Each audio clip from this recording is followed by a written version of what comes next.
MBN 박재인 전무입니다. 추석 직전 지난 9월 21일 정부에서 주택 공급 확대 대책을 발표를 했습니다. 오늘은 그 주택 공급 확대 대책의 효과에 대해서 한번 알아보도록 하겠습니다. 고종환 한국자산관리원장 나와 계십니다. 안녕하세요. 네, 안녕하십니까. 고종환입니다.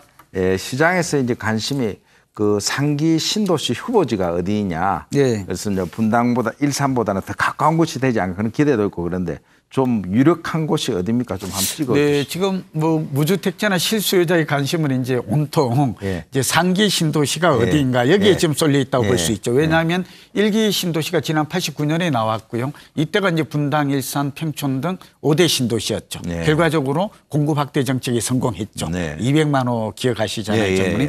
두 번째는 지난 93년 또 노무현 정부 때 나온 것인데 이때가 이제 판교라든지 광교, 위례 신도시 이런 것들이 대표적이었어요. 물론 이제 김포 한강 신도시, 파주 운정 신도시도 포함이 됐었죠. 그런데 2기 신도시는 1기 신도시가 20km 이내인데 반해서 2기 신도시는 30km 이렇게 좀 원거리였어요. 그리고 절반의 성공에 그쳤죠. 지금도 뭐 파주나 김포 신도시는 미분양이 있을 정도니까 이걸 의식했기 때문이지 정부는 1기 신도시와 서울과의 그 사이에 100만 평 규모의 4개 내지 5군데를 얘기했거든요. 지도를 펴놓고 제가 살펴보지만 어디까지나 이거는 추정이죠. 보았더니 강남과 좀 가까운 곳에는 하남, 감북이나 감일지구를 꼽을 수가 있을 것 같아요. 두 번째는 광명시흥, 과거 보금자리 주택을 추진했다가 무산된 곳이 있거든요. 여기 이제 빈 땅이 많아요. 그리고 세 번째는 이제 강북 지역 쪽에는 삼성과 원흥지구, 그러니까 고양이죠. 여기가 이제 좀 해당이 되어서 그러니까 한 20km 이내이고 또 광역교통망이 수월한 곳 이런 것들이 제가 볼 때는 이곳에 만약에 저가의 양질의 주택이 대규모로 공급이 된다면 7년에서 10년 정도 걸리기는 합니다만 실수요자들의 관심은 매우 높을 것으로 이렇게 전망이 됩니다.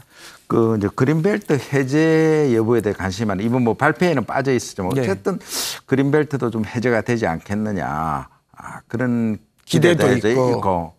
또 서울 도심권에서 서울시가 또 6만 2천 가구. 유휴 토지 개발하는. 그걸 한번 묶어서 볼게요. 우선은 서울시가 발빠르게 박원순 시장은 대응을 했어요. 이제 우선 성동구치소라든지 이제 개포동 재건마을 같은 곳들에 통해서 또 유휴비주, 용산의 철도청, 정비청 부지죠. 그래서 이런 것들을 통해서 6만 2천 가구를 공급하겠다. 가장 효과가 높은 것은 역시 서울의 집값이 문제이고 서울 도심권의 수요가 많잖아요. 여기에 공급되는 게 가장 효과가 확실하죠. 그거는 공급이 된다는 점에서는 긍정적이고. 그러나 두 번째는 그린벨트는 박원순 시장이 반대했어요.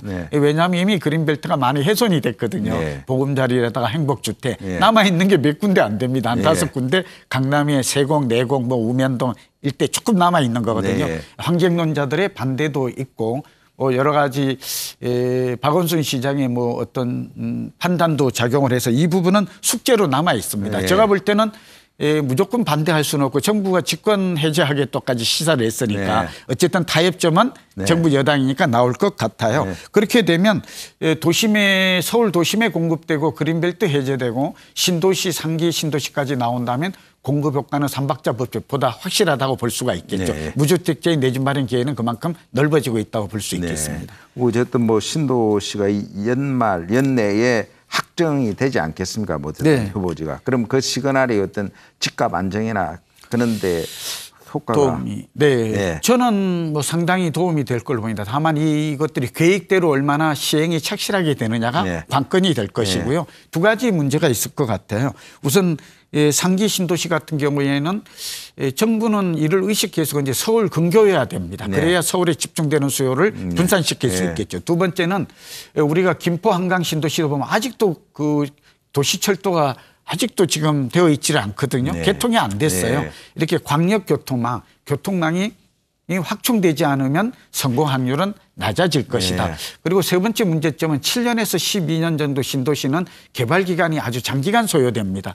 그 사이에 공백을 메울 수 있는 것은 도심에서 서울 도심에서 공급이 얼마나 빠르게 되느냐. 또 그린벨트 일부지만 해제되더라도 그렇게 공백을 메워주지 않으면 전세 가격이 공급이 부족한 시장에서 내리기 어렵고 또 전세가 오르면 매매도 좀 내리기 어려울 가능성이 있죠. 이런 점들은 정부가 고려해서 앞으로 신도시 개발에 나서야 될 걸로 보이고 경기도 집값만 떨어뜨린다 하는 네. 것인데 지금 뭐 일부 과천이나 뭐 이런 지역 같은 경우에는 주민들이 반대를 합니다.